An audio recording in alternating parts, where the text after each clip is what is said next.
like to hear Flag Day greetings from John Simperman, the president of the Early Settlers Association of the Western Reserve.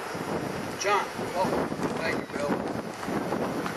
This morning, the Early Settlers Association, along with those gentlemen you see in the colonial uniforms, the Western Reserve chapter of the American Sons of the American Revolution, and the Early Settlers Association placed a wreath at the statue of the first commander of the U.S. Army, George Washington. It's an annual event to honor the first president of the United States. It's always significant for Early Settlers Association to undertake this project each year to remember it's also the birthday of the U.S. Army.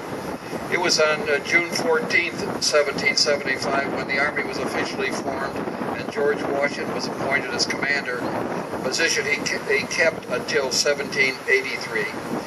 It was on June 14th, 1973, Flag Day, that the Early Settlers Association presented to the federal government the statue of George Washington.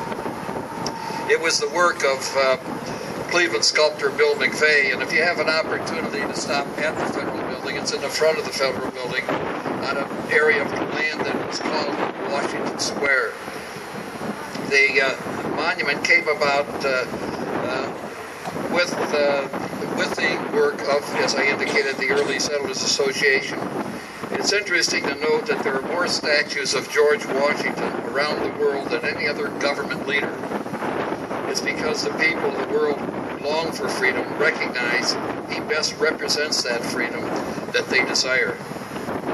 The United States was the first nation of the world to break away from colonialism when it did so in 1776 with George Washington as its leader.